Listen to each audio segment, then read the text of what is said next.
Hey guys, we got a bunch of topics this week for you here on Winter's Watch. We got a little bit of movies, a little bit of gamings, and a bonus. Stick around.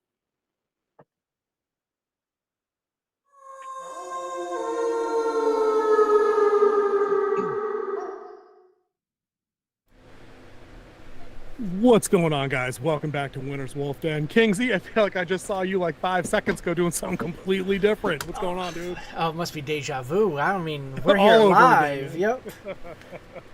Dude, we're doing this twice a week for the foreseeable future, back to back, yes. Wednesdays and Thursdays, man. So buckle up. It's going to be a wild ride.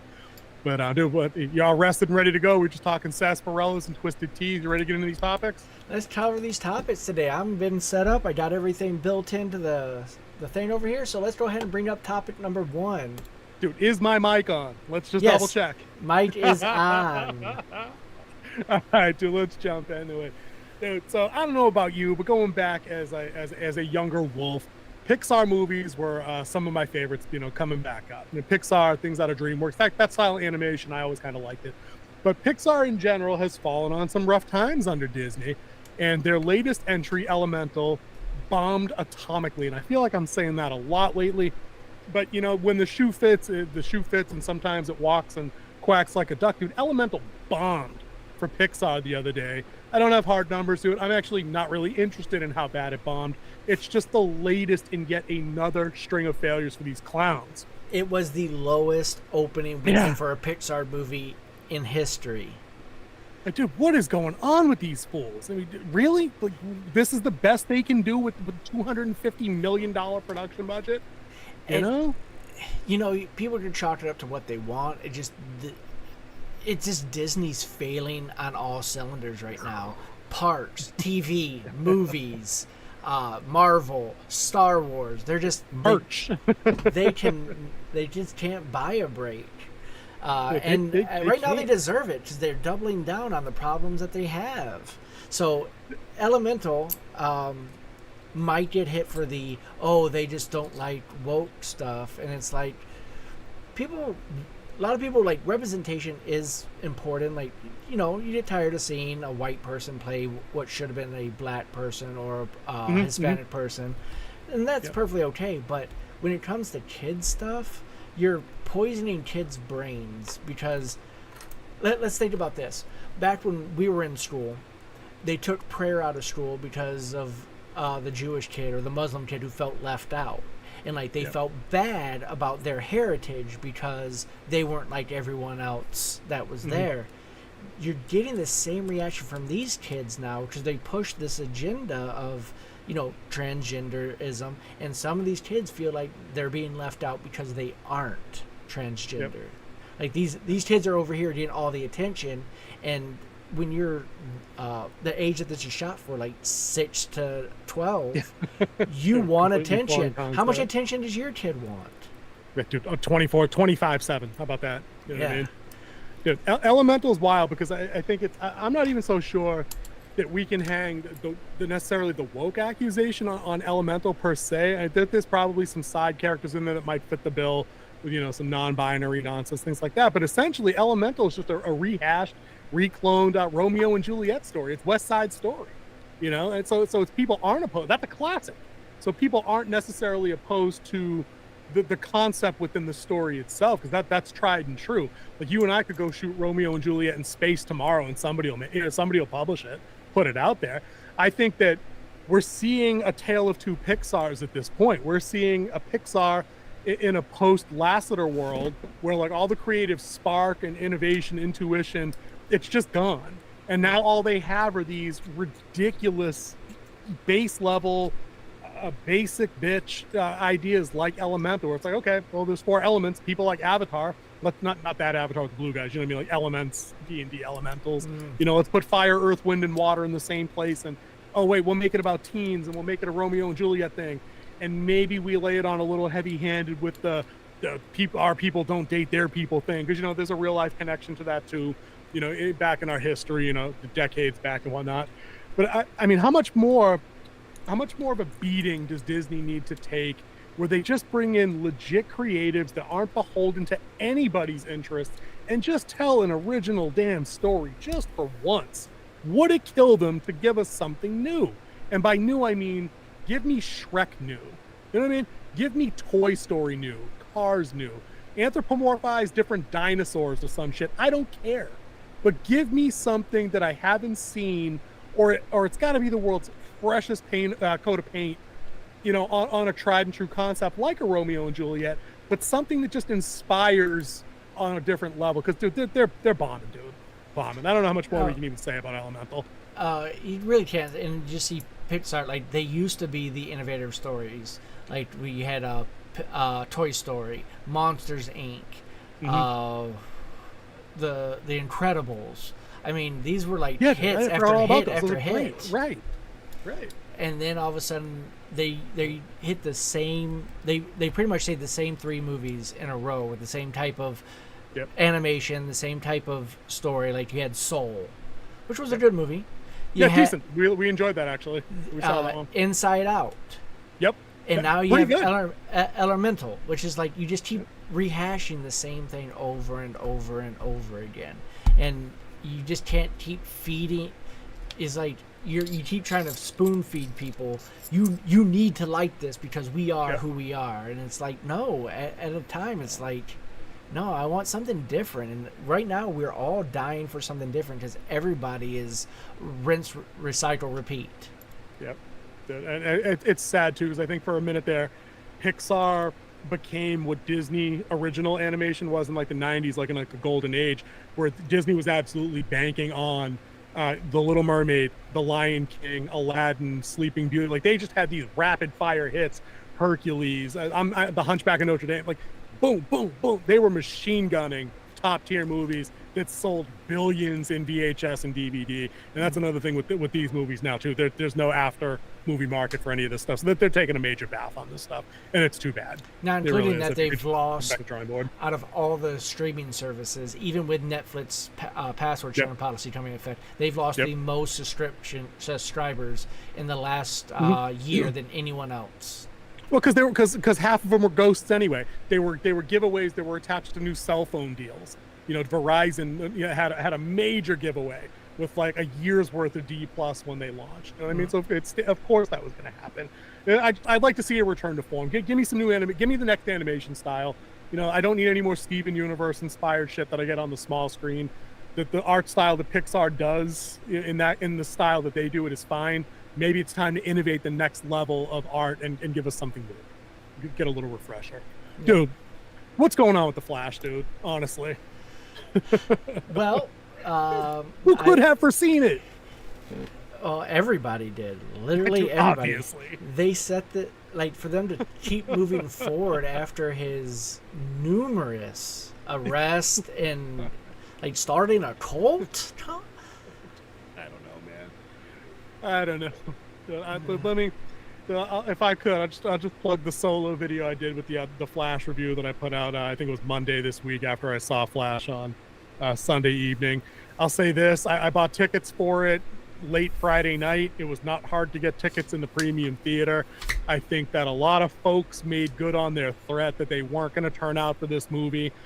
It's not because of superhero fatigue. We've already put that theory to bed. There is no superhero fatigue, ladies and gentlemen. There's shitty superhero movie fatigue. Loads of people still turning out for Miles Morales. Loads of people still turning out for Guardians 3. It's where people are just sick and tired of shitty superhero movies. And this fits the bill in a lot of ways. It really does. Another disappointing box office weekend. We didn't have one movie break 100 million opening weekend again. And people are like, well, people are still kind of scared. No one's scared to go to the theater anymore. Because Super Mario Brothers has entered the chat, dude. Forget it. It's like done. Avatar has entered the chat. Top Gun has entered the chat. Yeah, exactly. I'm saying, dude, that's 3 movies in 18 months that cleared $1 billion easily. You know what I mean? It's so like, and those 3 movies conveniently cross demographics. You got Mario Brothers, Avatar in the middle, and then Top Gun swung a little later. Guys in our age bracket and older typically turned out for that in droves. But The Flash is a mess, guy. The CGI was kind of rough and ragged. The story, uninspired. I didn't need to see Zod again. The best and worst parts of the movie are Ezra Miller, if I'm talking objectively, just as a reviewer type. the dramatic scenes between him and his mom, pretty good. There's actually a little bit of heart punching going on, but the double dose of Barry is the cringiest, most obnoxious thing. It's tough to tolerate when you see it. It really is. And with them using a Superman villain for this and not a Flash villain, I mean, it should have been either Reverse Flash or Captain Cold or any of those guys. Anybody. Like, it should be a Flash villain in a Flash movie, not a Superman villain in a Flash movie. It was a weak attempt, and it's kind of like this. I hope is the last we see of multiverses for a long time. You know, where Spider-Man No Way Home gave us a multiverse story that involved 3 different guys playing Spider-Man that had to team up to resolve a specific problem that was caused by all of their involvements being in the same place and coming into the one timeline. In this garbage dumpster fire of a Flash movie, none of that's applicable. It's basically Barry interfering with Barry, and all of those cameos that they vaunted besides the Keaton one were them standing in like the middle of like a chrono nexus point and just looking at old George Reeve black and white Superman, and over here looking at the Nicolas Cage that never happened Superman, and then looking over here and seeing Christopher effing Reeves as Superman standing next to Supergirl. So I mean, depending on your sensibilities, it got a little ghoulish and a little distasteful, you know, depending on where you fall on that. So, but it was pointless. There was no dialogue exchanged. None of them crossed into Barry's timeline to help him. Dude, imagine having 6 Supermans gang up on Zod. That'd have been the ass kicking of a lifetime. I'd have been down for that. You know, they just punch him back and forth like domino to each other, you know? Yeah. But no, dude, he just exchanges wantful looks and glances, and that was it. They all fuck off back into their timeline. So it was weak effing sauce, dude. Weak effing sauce. You haven't been out to that yet. Yeah, I have not. I just got my Movie Pass card. There it is. Which we talked about last week. Don't use it. Don't use it. Wait till it's on Max in a month, dude, because there's no effing way this movie's in theaters by middle of July. Not a chance. Not a chance. I think it was that week of an entry, and there's still one more effing. They got one more to go in the DCU. Everybody forgets that Aqua Douche 2 is. I think it's still later this year. Is it November? I think. Like it didn't get pushed to 24. I think it's still this year. Let's see. Let's go to the. Yeah, I don't think that got pushed all the way out. I think that was the last of DCEU, and now they're talking the DCU. That's James Gunn's universe of films. Kicks off with Blue Beetle, I think, in August or July. I don't remember. It's this summer, but that is the official start to the DCU. Aquaman, Lost Search Kingdom. for Atlantis or Lost Kingdom or something. It's about it. I guess it's all about Atlantis. So yeah. I would like to see. If we want to have the ultimate super movie multiverse, I want to see the Marvel DC crossover event. Oh, dude, keep dreaming. Dude, there's nobody out there qualified to write that right now. Which one of these current day hacks do you think has knowledge of source that could actually pull that off? You know, if he was still alive, I would say let Stan Lee go with it. Well, I mean, you'd need him to consult, certainly.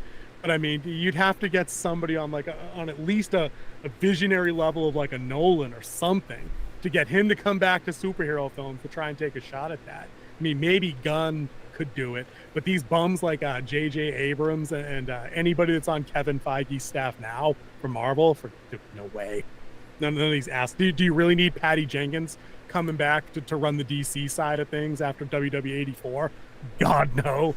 Like, no, that's a great pipe dream, King Z. I hope you're dead ass wrong and it never effing happens. You know what I mean? I don't know if the world could handle that kind of stress and disappointment. But dude, I think did you see the numbers for Flash, dude? I think it topped at like 60 mil.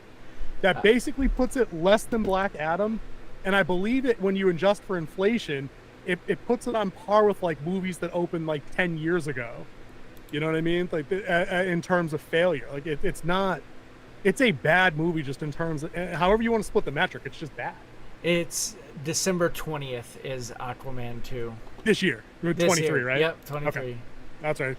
The Christmas week. That's right. It took forever to find that. It's apparently not that important. Dude, it's 18 months. It's 18 months past its original launch. I believe it was supposed to launch last fall. Was it last fall? Yeah, last fall. By the time it comes out in December, it'll have been 18 months. It was last year's late summer, early fall movie. is what it was supposed to be. And with the whole thing where we knew Christopher Nolan was out, the Nolanverse, and Schneider were out, they could have used this movie as the launch point for the new. Should have been. Was it DCU? Is it now? Now it's formally DCEU, Expanded Universe. Now it's just DCU under James Gunn. You got it. And you could have done, you could have introduced your new Batman, your new Superman, your new Flash. Which if they don't use the Flash from the TV show, they are missing out. Dude, he was right there. They could have had Ezra Miller's stupid, goofy run at the screen, break through the Speed Force or whatever, and out comes Grant Gustin or whatever his name is on the other side. Yeah. And people would jump to their feet and gone fucking crazy. Count on it. Yeah. Dude, I knew it wasn't going to happen. I had my fingers crossed like, oh, please just let it be over. Because I don't want to see Ezra Miller's cringy, obnoxious, weirdo self on screen in that role. Again, the dramatics were fine. Like, I think the dude can act. If I'm being objective, as big of a scumbag as he may be in real life, that's just my opinion. And lots of opinion because we have video evidence of him literally assaulting fans, but, whatever. Like, when he needed to drum up some actual tears and feel something for, like, the mother that had to let go of. Because that was the resolution. I'll give the movie this.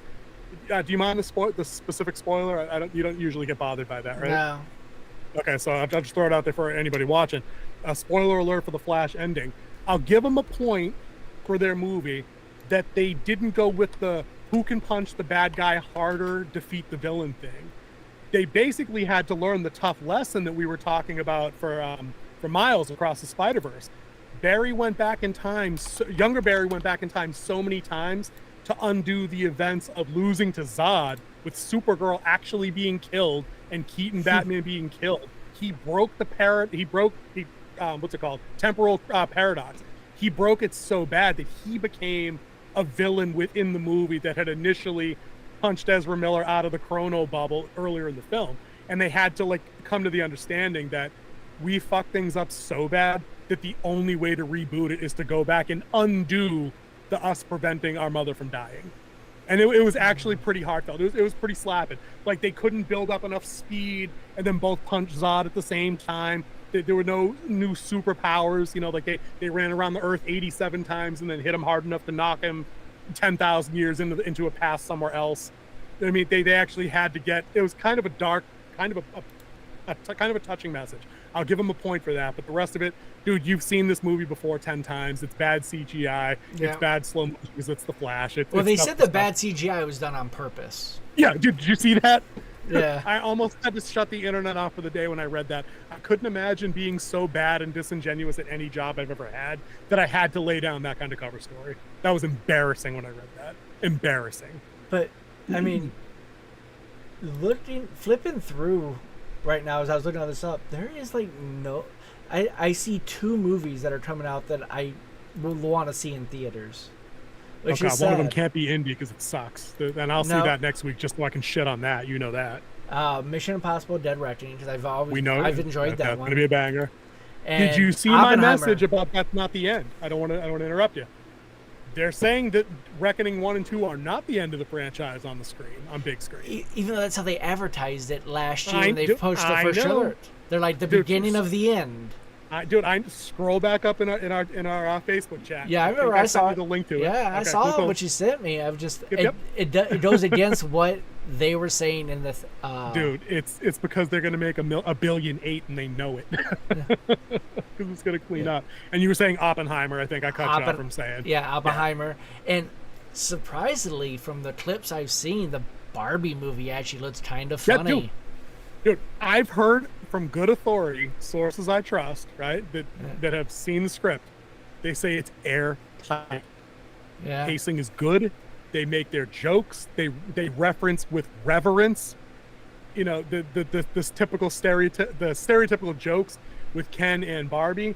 There's a strong message for little girls in it, but it doesn't come at the expense of any of the boys that might be watching it or the male characters in it also, which is fine. Girls absolutely need messaging like that to make them not dependent on piece of shit guys that are going to ruin their lives. It's not 1830, but it doesn't come at the expense of anybody. So, dude, it might be a sleeper hit. I'm going to hate to have to go see it. I'm going to feel weird. I'm going to bring my son and 3 of his female cousins, just so I don't end up on an FBI watch list. You know what I mean? Because that's a thing, dude. They're gonna be out there with like clipboards, like single looking dude, 40, no kids, run the plate. You know what I mean? I'm not getting into all that bullshit. But yeah, dude, well, fingers crossed on that. But you're right, the limited selection this summer. I think the best movies for the year are already behind us, unless there's some out of nowhere sleeper hit for like a horror movie come Halloween. Oh, is there a Saw movie this year? There's not a Saw. There's another Insidious. Yeah, it's not really my jam. They're okay, but and I thought I saw soon. I think next year maybe. Talk to Me, I think, is another. Who did that one? I don't even know about that one. Yeah, it's like 2 nobodies directing it, but it looked like something. What's his name? Who just did The Blackening? He's done a series. Is that Jordan Peele? Yeah, Jordan Peele. Yeah, Jordan Peele. It looked I like heard The Blackening was pretty good. I might have to actually dip out and check that out. I might check that out too, because I heard that it was pretty good too. And I like Jordan Peele. Jordan Peele is an amazing director. Only one I don't like of his so far is Us. I like Nope. I like Get Out. Us just didn't work for me. He was trying a little too hard in that one. The concept was interesting, but it didn't. I don't know. It didn't land for me personally. See, I liked Us. I didn't care too much for Nope. Nope was odd. It was more of a sci-fi thing when they get the reveal. Yeah. So, yeah, I was a little off on Nope, but, I mean, Jordan Peele, acting, directing. Oh, talented cat. Talented cat. The guy brings it every time. Yep, 100%. Speaking of bringing it, though, talk to me. This next topic is yours. Talk to me about a video game bringing it for a change, because I got the next video game / movie topic after this one. All right, so yeah, they finally announced the actual release date for Starfield, which will be September 16th, or September 6th, 1 month before my birthday. One month before my birthday, it comes out, and I'm really excited about this. After it's been in production now for 6 years. Yeah. Actually, it's been in production longer than that. It was announced 6 years ago, but it's been in production. Right. And now that I'm looking through everything that's coming out about this game, I know why it took 6 years. The hype is real. The only thing they missed guys. And we talked about this earlier in our pre-game phone call that we have like 6 times a day. While we're both working, but our bosses didn't hear that, I'm sure. Our identities are protected. They missed out on it could be an MMO, but what I'm thinking it is before Bethesda went MMO with Elder Scrolls, they put out like 6 video games. I think Skyrim was 6 or 5. Yeah, 5 video games. It was 5. Yep. Yeah, Skyrim was 5 before they went MMO. Fallout 5 games before they went MMO. Oh yeah, you're right. I didn't even notice that. So I think they're going to wait to see how this does as a solo play. There's no co-op. There's nothing. It's a solo player game, just like Cyberpunk. So but the detail that they put into this, each planet is going to be unique, and it re-renders every time you play it. The layout does, the vegetation, the animal life. It's all changing. The resources, and like you to build bases, you to build ships, you can steal. I'm in it for the bases and the ships. Yeah, that's all I'm in it. I think the biggest negative for this game, when you broke my heart on it, was that there's no multiplayer at all. Not even MMO stuff. There's no opportunity at launch to do not couch co-op. You know, like a local connection. Like I can invite you to my game just so you can be on my server or my hosted instance or whatever it's called, so we could co-op, build a base together or build a fleet together, kind of thing. But like you said, these games, they're not like games that came out in the 90s and you pop the tape in and the cartridges and that was it. They can update at any given minute they want.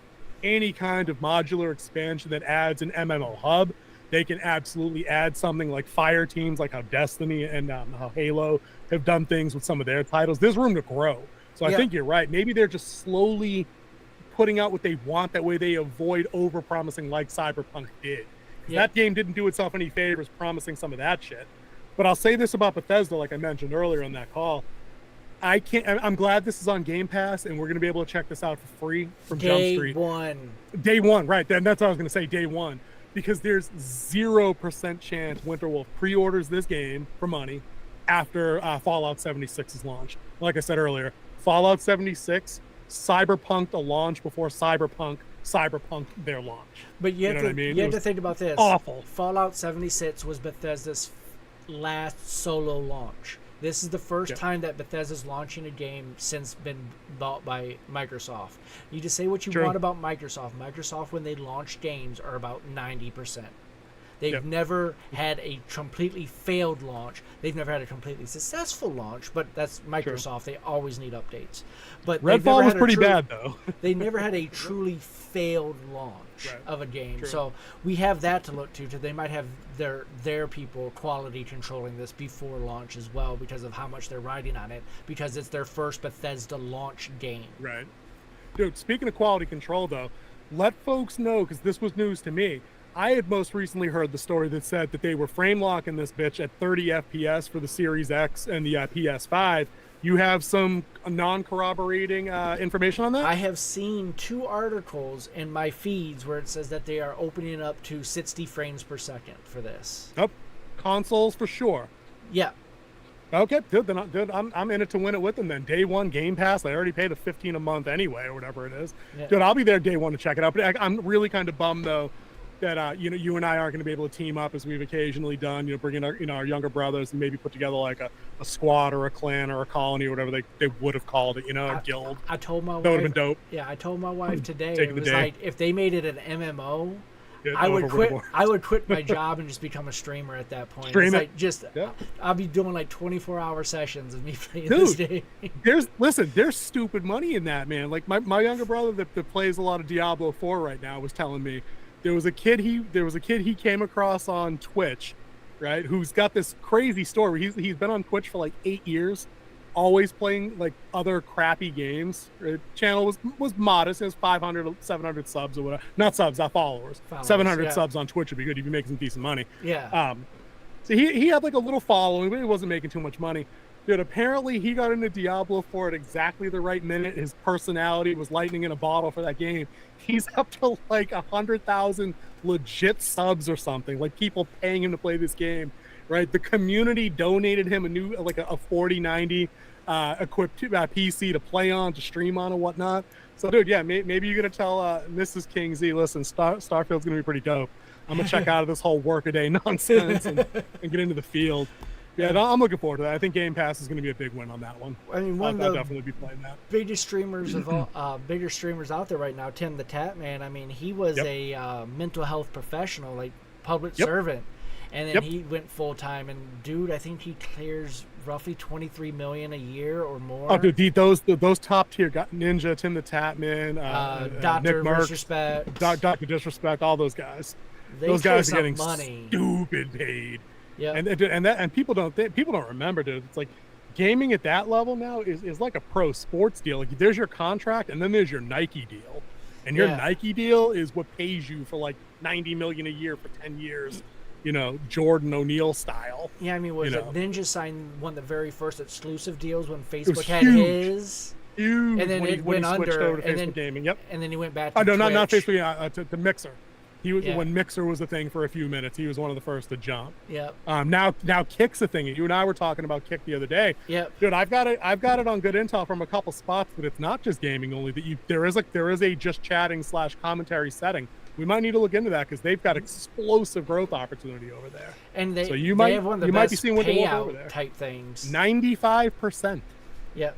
95 all tiers. That's not just like you need 10,000 people built in to get that extra pay level, because that's how Twitch and Facebook gaming are set up. Yeah. Oh, same thing with tiers. Same thing with YouTube gaming. It's like an 80-20 split. Yep. 95 and minimal financial risk for them because they're funded by crypto and an online gaming site. So they've got money to roll out features. If they get competitive, that could be who knows? We'll look into that. Yeah. But let's can we keep talking gaming for a minute here, because I got Mortal Kombat 2 that I want to talk about, right? And not the game. Not the game. Well, kind of the game. Kind of the game, sort of. Right? so we'll start with the movie. So I don't know how much you enjoyed. I think it was the 2019 kind of reboot of the Mortal Kombat movie. For me, it was an average outing. What did you think? It was a fun movie for what was going on at the time. Yeah, popcorn movie straight up in the summer, just chilling out. I think most people agree almost across the board that the Scorpion bits were the best, because it's a well-known Japanese actor who's been in a bunch of films. I don't remember his name, but he's the man. People love him internationally. He's the man. and that the Cole Young character, the American lead, Yeah. was absolute dog shit. This is no shade on the actor. He did a fine enough job with what they gave him. No, they just didn't write him well. But he was pointless. He was absolutely pointless. He was kind of like Michael in the what's the Kate Bestnick zombie or werewolf Underworld. Yeah, yep. Michael in Underworld. He's there so you can see through a human's eyes, basically. It's exactly what he was until he gets powers. Yeah, he was supposed to be like the key of everything. Yeah, he was a hybrid. Yeah, he was a hybrid, but the thing was, he never did anything worthwhile. Right. Not a damn thing until the end. Literally, he participated in the ending. So, and that's kind of the Mortal Kombat movie. Is we follow Cole around as he's ducking Sub-Zero and other bad guys, and then for some reason he gets metal skin at the end of the movie and beats Goro on a farm in Nebraska or some shit. I don't know. I was kind of checked out by the end. But Kung Lao was awesome in that movie. Yeah, dude, listen. Kano was hilarious in that movie. Cabal was pretty good in that movie. Yeah. Like, the movie had its upsides. You know, Jack's getting the arms torn off and getting the grafted cybernetics, just like the game, was pretty cool. The actor that plays Shang Tsung in the game and in the original Mortal Kombat... No, wait, that's he's in the game.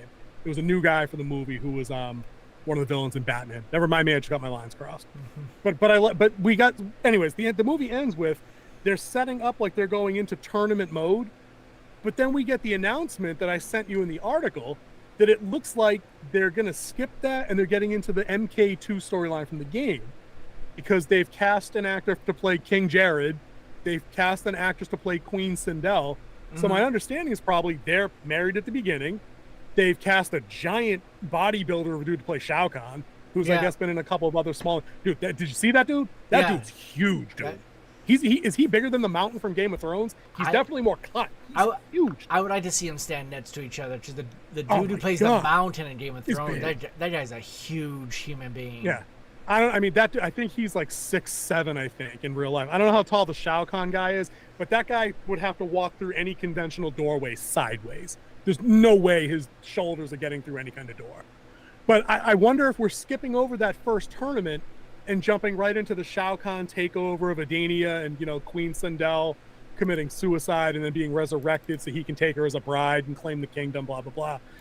I don't know. I remember from the Mortal Kombat 2 game, first of all, it's my favorite in the series, because it goes back to that sweet spot in the 90s that you and I both have an affinity for, just spending mad dollars at the PX on base and just running crowds and shit. Good times, dude. Better days. Oh, but dude, you and me both, man. I'm looking forward to this movie for as poorly as part one ended, because like you said, I had so much fun with it because it was a fairly good example of what I need in a film. It was escapism. It's going to have its good parts and bad parts, but there was no talk in there about election integrity or, vax boosters or border crisis or Russia. It was just it's got all the Eastern influence with the martial arts. It's got some Big Trouble in Little China vibes with the sorcery, existing in the world just outside the view of mortals. We love that shit. We write that shit. We read that shit. That's what we like, and I'm ready for a sequel to Mortal Kombat. I think I'm there, whether it's in theaters or, because I think the first one was just on HBO Max, I think. Yeah, because theaters were closed at the time, because it came out in 2020. Yep. That's right. It was 19. That's right. It was 20. Yep. That's right. Good call. Yeah. Dude, so hypothetically then, if this goes big screen, if we can find out a budget at some point when it gets declared, do you think this makes any money or does this flop, given its subject matter, possible rating? I would tell you right now what it would do and what factor.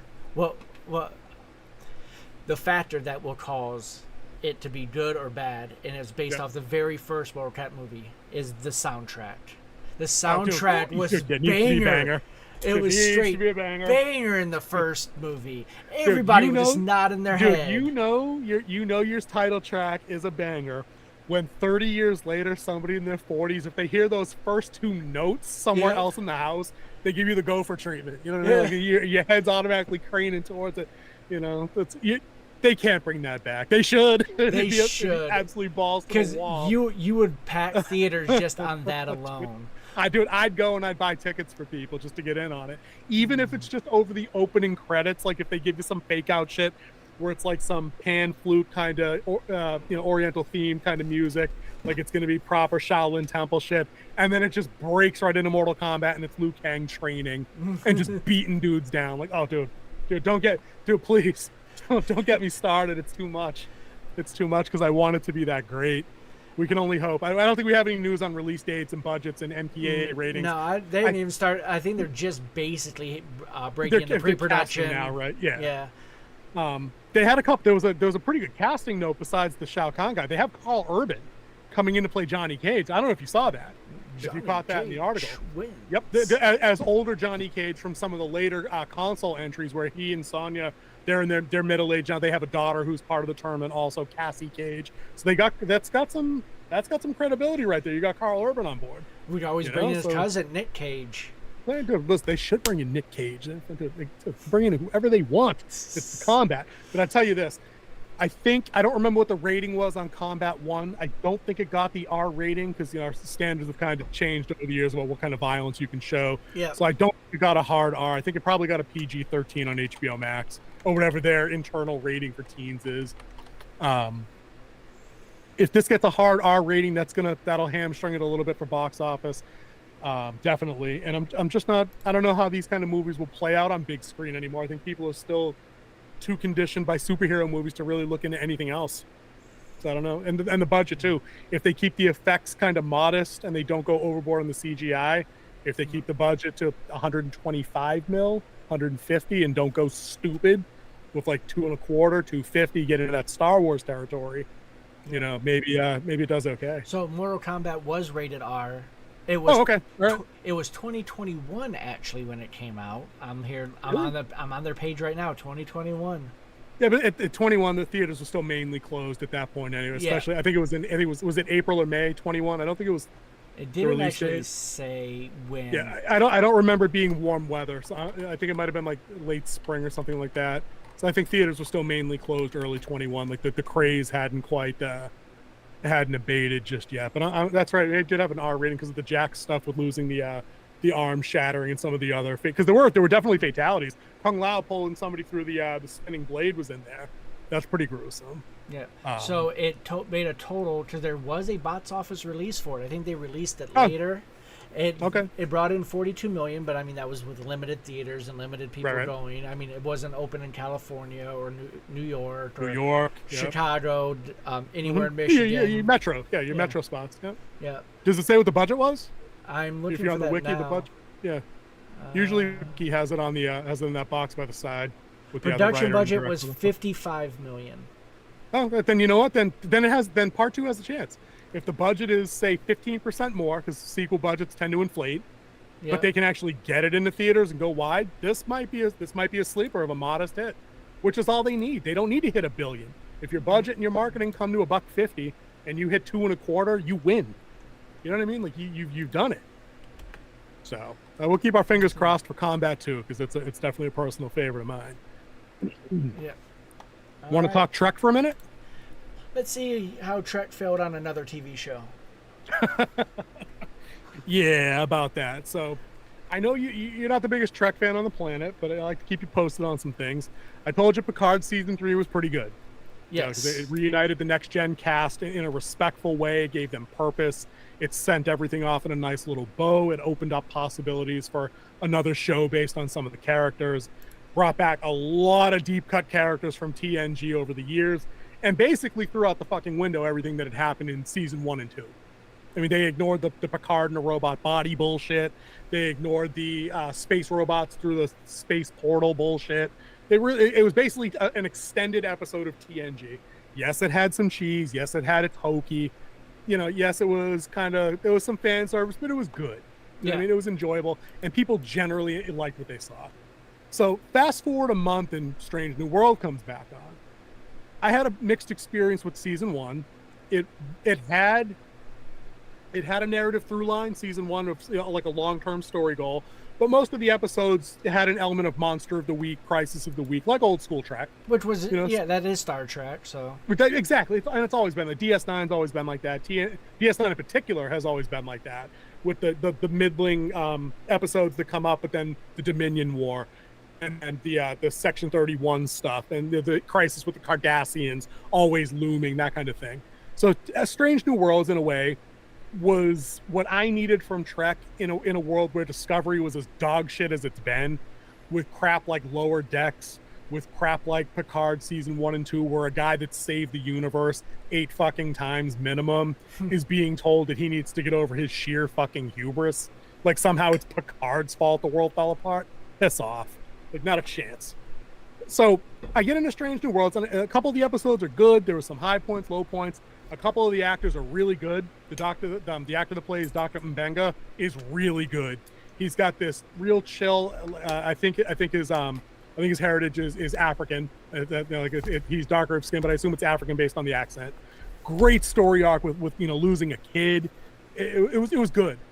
So when Strange New World season 2 comes back after a bit of a delay, I'm like, okay, I'm back in. Picard season 3 was pretty good. This is probably going to be pretty slapping.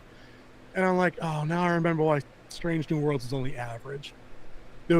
There's nothing worse in current television than shit that's not supposed to be present day sounding present day. Nobody on TNG called anything awesome or cool. You know what I mean? Like, the slang is all wrong. Like, on TNG, you knew they were, even though they were like an exploratory vessel, Starfleet's a military organization. They have standards, rules, regs, expectations of conduct. And even though it's not real life military, we all get that. It at least tried to be a reasonable facsimile of that. You know, your junior officers typically didn't speak out of turn to Picard at every fucking opportunity. You know what I mean? There weren't a whole lot of emotional outbursts on the bridge, even during even when they're under attack and the Borg are wrecking them or something. They all presented themselves as kind of buttoned up, proper. Hey, we have to make tough decisions because we're fucking Starfleet on the Enterprise. We're legitimately the best of the best. You know what I mean? Yeah. And then Strange New in the Next Generation, the Enterprise is the flagship of the fleet. Right. Like, it is the ship. Right. Which is weird because in naval terminology, when you say flagship, it means it has an admiral on it. Right. Because a general officer has his own flag that is put up where he goes. That's why they're called a flag officer, because they have a flag. 24th century, not American Navy, yada, but it's still called USS. So I mean, maybe it is. It's inspired by. But anyway. Yeah. But also, when you think about it, this is the reason why, if you go back to the original series, and they have a code of conduct. They've outlined it. The book has been published numerous times. Right. Starfleet. Right. It's like an actual field manual. Right. Yeah. This is why, and they were talking about this, I think it was like 2 years ago, that Quentin Tarantino wanted to write a Star Trek trip, and it's like, he wouldn't, because he can't write a Star Trek movie because he wouldn't abide by Starfleet regulations. Right, dude, and this is the problem. This is the problem with this show, right? It's Star Trek written by somebody that's heard of Star Trek and knows what a Spock is. You know what I mean? Like, but in a span of 10 minutes of the first episode, right, there's no fewer than like 6 characters breaking like main Starfleet rules that result in them commandeering the Enterprise against explicit orders of the presiding admiral of Starbase 1. Like, he basically says, no, you can't go here. And they're just like, nah, it'll be fine, to borrow the quote. And they fuck off and they just go they go do what they want to do. And like, I'm thinking back, and there's a couple of episodes in TNG where that goes down. But it's like, Picard makes the choice after weighing all the options and possibilities, and then he's like, yeah, I can't make you guys do this shit, so if anybody wants to report it, you can do that now, and I won't think you a coward or this and that. And they do a little bit of that here, but it's like, you guys haven't earned the right to do any of this yet. Like, you're Spock before he becomes Spock. The rest of you just got on the ship 10 fucking minutes ago and nobody knows who you are. You'd all be court-martialed into oblivion for stealing the Enterprise. But when they get through the crisis at the end of the episode, everything's like, it's cool. Fist bump. Don't do that shit again. You think they're really going to go 8 more episodes and not do that shit again? It's like I can't. The bridge crew, they call each other by the bridge crew have always used first names. Like, people call Geordi all the time. Yeah. You know what I mean? You call Worf because that's his only name. But like, nobody on the bridge ever went back and called Riker Will. Even Picard didn't call Commander Riker Will on the bridge unless it was a slow moment when he's trying, like he's under mind control or some shit, and he's trying to reach him on like that emotional level to be like, Will, it's John Luke. Da da da da da da. Like when shit's going down, it's like commanders take the ship and go here, and then Data go to this. There's no first names. There's no sarcasm. There's no. It just doesn't feel like Trek. And I'm coming off Picard season 3, and I'm like, motherfuckers! It's like they've learned nothing, nothing. Like, go watch season 3 and then do more of that shit. That's the good stuff. Like Terry Matalas nailed the feel, and it's the successful feel. The new shit doesn't work. The only reason it gets to stay on are because of contracts that involve, marketing and distribution that had money earmarked to keep it on. And Discovery had to be sold 4 times to stay on for 5 years with a decreasing production budget every year. You know what I mean?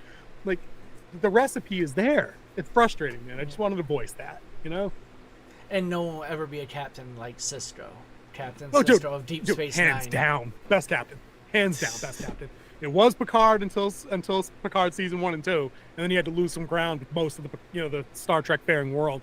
But now it's Sisko, because Sisko ain't here to fuck around. Yeah. You know what I mean? He basically had Worf ready to nuke a terrorist colony that had women and children in it to make the point to the Maquis. He was like, all right, fuck them. Photon torpedo the whole thing, full spread. And Worf was like, you sure about that shit? But he was gonna do it. But dude, it's, I don't know, you can dip in, you could probably check out an episode. There's a couple of characters that feel pretty Trek, and it works. Anson Mount as Pike was in the first episode for all of 4 fucking seconds because it was a Spock episode. The Doctor, like I said, is pretty good. The rest of the bridge crew is a little on the shaky side. They're the helmsman. I can't remember her name. I can't remember her rank, but I think it's Erica Ortegas.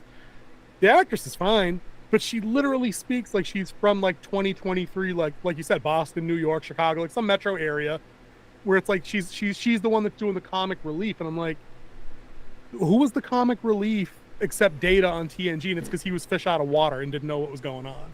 Like, he wasn't trying to be intentionally funny, and it just doesn't fit. And it definitely sounds like they're trying to compete with Orville, which is the best Star Trek show that's come out, even though it's not Star Trek. Right, don't, because what's his face there? Who's the guy? Seth MacFarlane. Seth MacFarlane, right.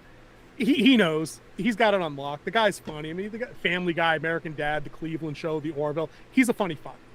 Just leave that to him.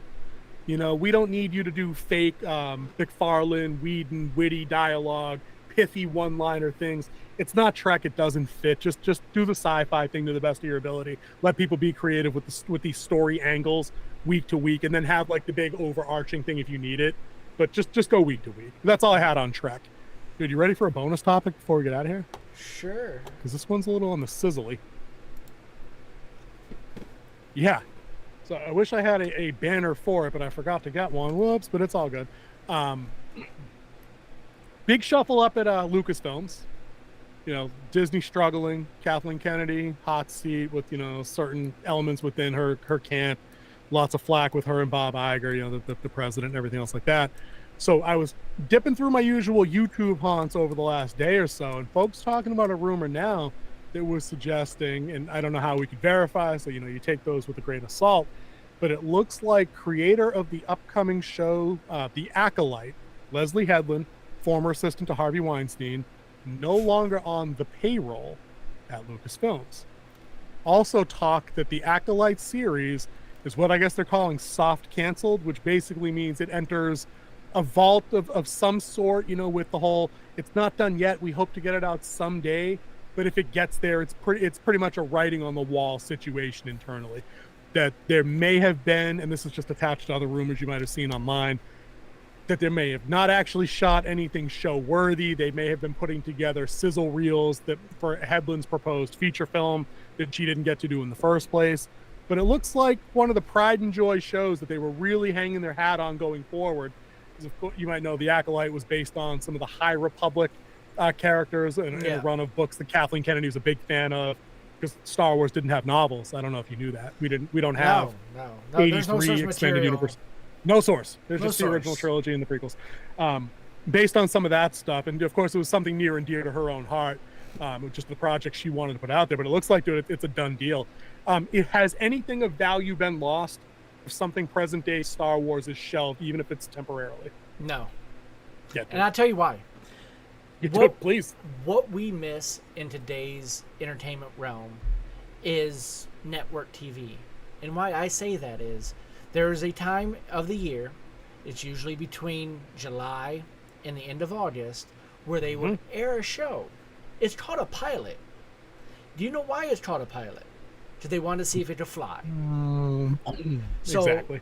there's so many shows that came out in that time where they would have like one episode run, and they would see what the viewership was. And if the viewership wasn't there, the rest You'd of the never rest of see it again. It got scrapped. And that's when in the fall you would get your new fall lineup, and that's when all series started over again.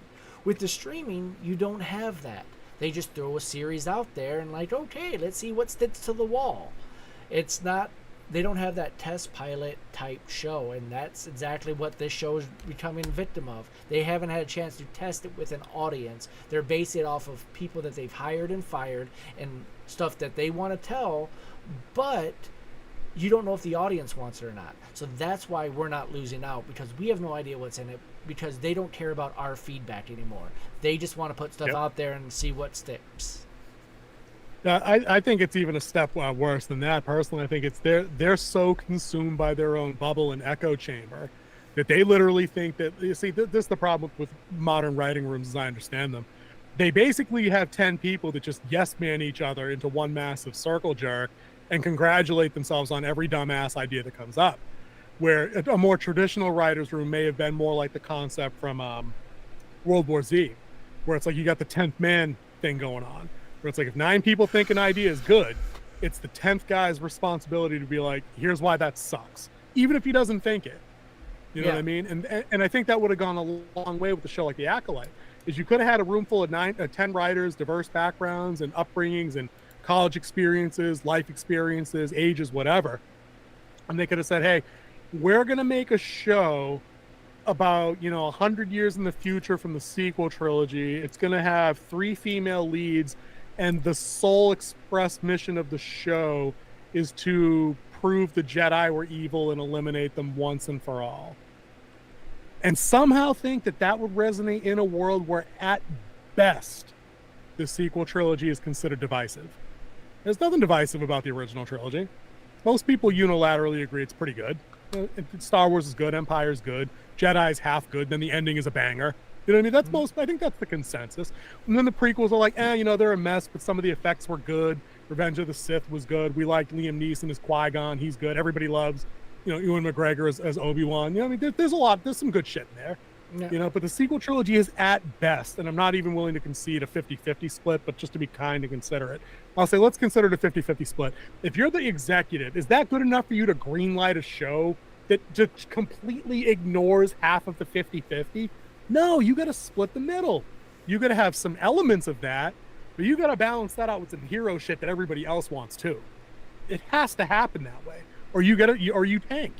Your pilot crashes. But it's like you said, they don't get the opportunity to even have that because they have to buy an entire season up front in terms of their budget. They probably have to option top talent that they can get for multiple seasons. But as we know, streaming usually doesn't go more than 3 anyway, like Netflix, if they even stick around that long. But you're right, there's no opportunity to just drop $5 million on an idea, keep it low scale, keep the stakes kind of small, effects kind of small, and then having people be like, oh, dude, that new Jedi character, she's a boss. I could get behind that. Oh, shit. Her empire, she's a child of the Empire, but she became a Jedi. Dude, that's interesting as fuck. That's what we wanted from Finn. We wanted the Stormtrooper turned Jedi thing. So there's opportunity there. It's fiction. Do what you want. Yeah. But you kind of got to know who your audience is, man. I don't think they've learned that lesson yet, man. I still don't think they've learned it. When you're a writer and a content creator, you make a promise with the audience, especially if it's not your first time around. And this is. It doesn't go on this topic that much, but it's something that I've been thinking about a lot, especially with Patrick Rothfuss. Huge fan of his books, fan of his work. But he made a promise with his fans that there would be a third book. And it has been 13 years and still no third book. At some point, he's neglected his promise to his fans. He's put out 2 novellas of stories nobody wanted. Also looking at you, Martin. this is the same thing with all these creators. When you have a franchise like that, you've made a promise to your fans that you would make quality stuff that would stay in line with what should be done. And today's Hollywood, or Marvel, like Disney owning half of Hollywood, is failing on their promise to us about putting quality stuff out. They want to put as much as they can to become factory created and put out there.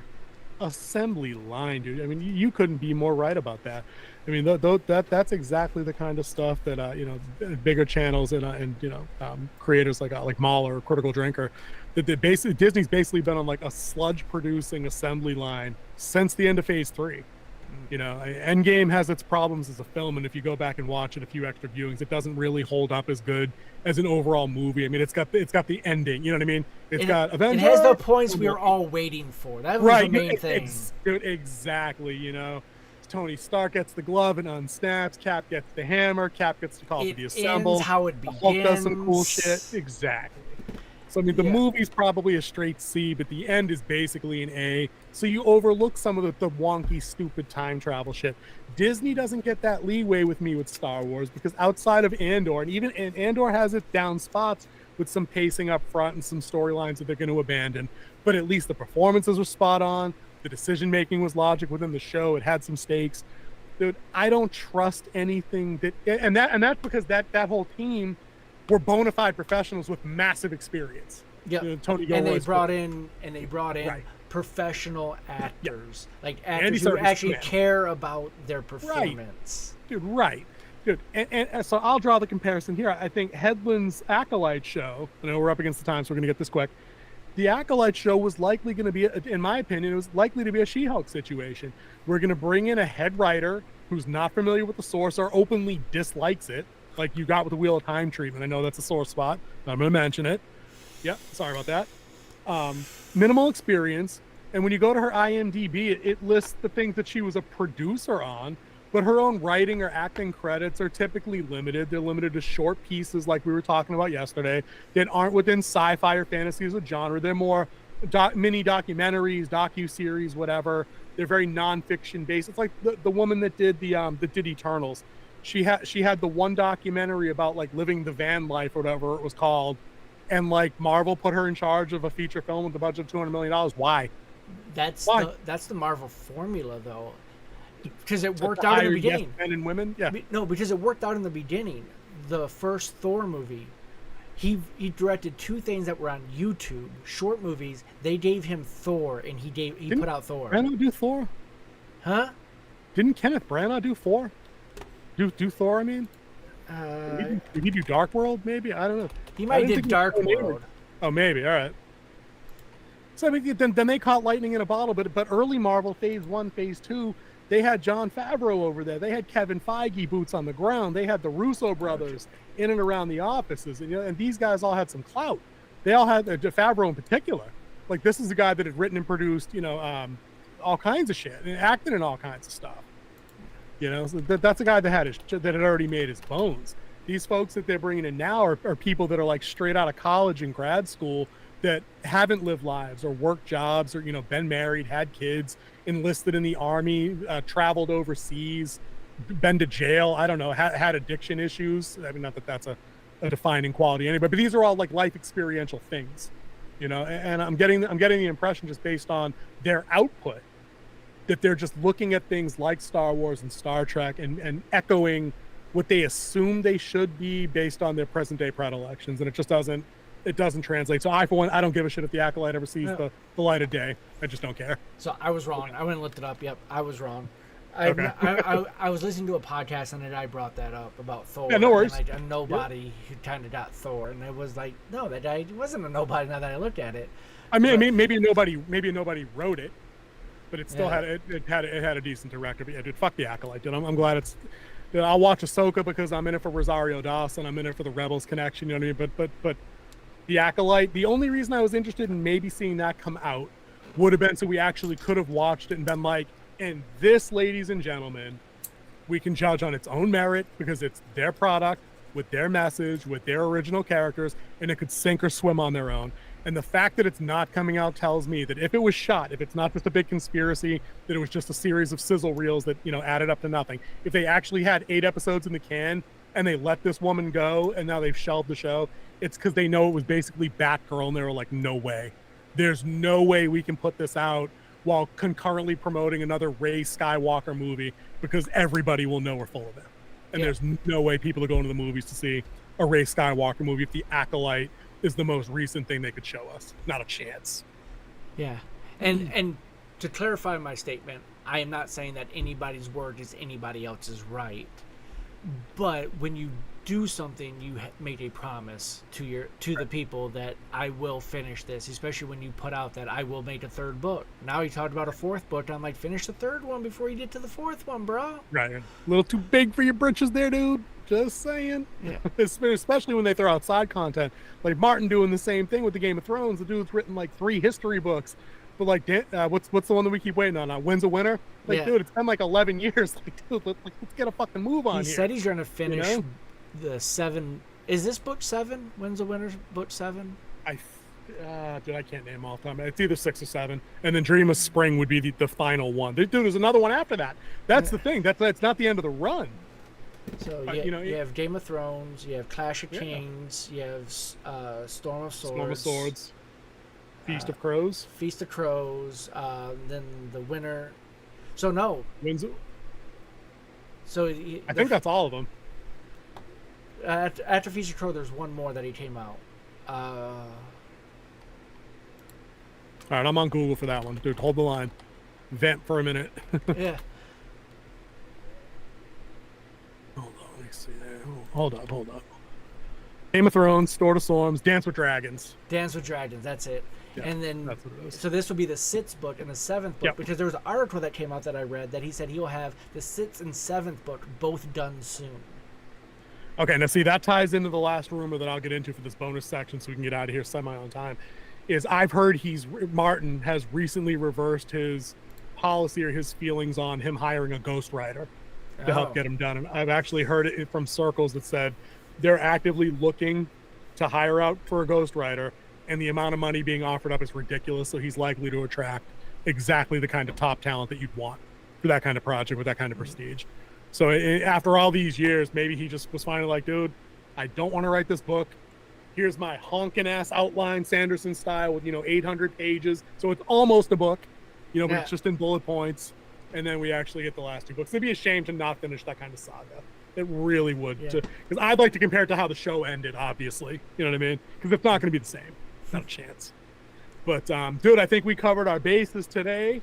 I think we did a pretty good job for running 2 recordings in the same day. Yeah. Nicely done on the production side, dude. I think we could do this. Nicely done. Yeah, as long as my mic's on, we should be good. Yeah. But and I've also cleared the hard drive space so it actually records next time we do that. So, I'm going to watch out for these pitfalls. But Bill, let's get out of here short and sweet if you don't mind. We've got our social media things definitely coming this weekend. Right now we're at Winter Wolf's Den on Twitter. We are working out the Instagram, Reddit, and Facebook snafus. Yep. We'll investigate Kick as an option, I think. I'm not sure if I'll do that in the team format or if I'll go solo on that so I don't overwork you, but we'll talk about that. But guys, in the meantime, big round of applause for Kingsley for producing all of our great stuff. That's the guy over there. That's Kingsley over there. This is Winter Wolf over here, who's starting to go a little rambly, so we're going to get out of here. We'll see you guys next week for Secret Invasion Episode 2, Wednesday night-ish at 9:30? 9:30. 9:30. That's Ish. It, guys. We'll see you in the next one.